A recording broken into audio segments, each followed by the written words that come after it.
I am shocked that tag has not exploded. I mean, if they actually were able to get that machine in stores and you could turn it around in 25, 30 minutes or quicker, this is getting crazy. And I know that it's been like this here and there, but this is really nuts. If you make an investment, let's just say you buy XYZ card, and then you want to get PSA because look, PSA is still the authority, they're still the godfather of grading.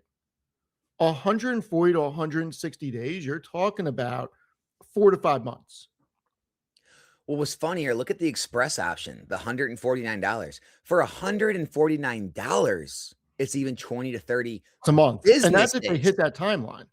Hey, and that's business days. That's a month to a month and a half. Yeah. And then you're paying $150. That means you have to have a valuable card that is going to actually give you a return far over $150 to make that even worth it. And And then anything lower than that, you're really taking a gamble on the whims of the market. I mean, a lot can happen in 1, 2, 3, 4, 5, 6 months in the market to where, if you send a card in that a 10 is going to have you say a 50% margin, 50% win. And in that time period, the raw single drops, the 10 drops, you may get it back. And after grading fees, shipping and all that, I mean, then you want to sell it on a platform, pay those fees, all your profit may be wiped out just because the market made a little shift. how about this? If it is a expensive card, what about the upcharge that PSA has in their system? That So too. if you have a card that's valued at a PSA 10 of 5,000, 10,000, 3,000, they're upcharging you. Yeah. Yeah. They've kind of got the hobby by the balls right now. Let's just call it what it is. At You know, some there is point, there is CGC, and CGC is still grading hundreds of thousands of cards a month. Now, I know a lot of people in the business use CGC, but it's really more of a price point service. They work a lot of back end deals, a lot of private deals with people. So people get their cars graded as low as, like, I've heard, is $5, even lower than that, I think, some people. And so people just run large amounts of kind of cheap cards through CGC, and then they'll immediately auction them. And they're not even worried if they have real value. They're just like, well, I paid $3 for the card. I paid $5 to grade it. If I make 12 bucks on it, it's fine. I'll do that a million times and I have a business. And so other than CGC, I mean, you look at that list, Beckett is owned by PSA, SGC is owned by PSA. So you really got CGC and Tag's, it's struggling to really get its footing. So CGC is really the only competitor, and they're just kind of for I would say the lower end cards. so you can attest to this. I'm a Tag fan. I Yeah. think that Tag is my favorite grading service right now.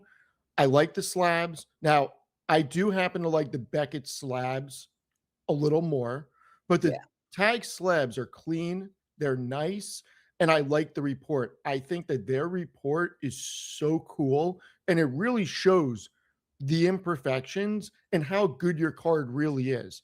There is no way, and I've seen PSA 10s, I'm like, that I'm not a professional grader, obviously, but I've been in the hobby a while. I know what I'm looking at. I bring a magnifying glass to the shows and look at raw cards. I've seen PSA 10s that probably should be a 8 or a 9, definitely not a 10. Well, like in the market, how people always say, well, Tesla's not a car company, it's a tech company. I feel like that's what Tag is. I feel like Well, it's a they'd tech. be wrong. They're a car company, but go Yeah. on. But, like, I feel like Tag is actually like a tech company. I feel like that is their main, kind of value, is having that AI system eventually when they get those. So what Steve's talking about, guys, is they're trying to develop these grading boxes that you can put at card shows, put in card shops, where you insert your card, it grades it, and it slabs it all for you within like 5 minutes or something, and spits it back out, and you now have a graded card certified by Tag. Um, I think that if that ever gets up and running, one of the big guys like PSA will probably just buy out Tag and put their logo on it or whatever, because I think that is the true value. I don't know if Tag, they've been around a while now. I don't know if they're going to gain enough market acceptance, just because collectors are fickle, man. They like the brand they like, and when they already have a lot of their collection in one slab, it's hard to get them to put it in another. So I think the technology, though, is where they really have value. I mean, I really like these reports. I think that these reports, in my opinion, they should be a game changer. If you're going to get a report with all of this, you should feel confident that if you get a tag 10, you can cross it over to anything else and get a 10. They are the most detailed company that I have seen, or maybe because we don't see the back end of these other companies, maybe I shouldn't say that. They're the most transparent, that gives you so much data about the imperfections on the card and how it's graded. I mean, why wouldn't people in the AI, in the technological age that we're in, why wouldn't you want all of this information about your asset?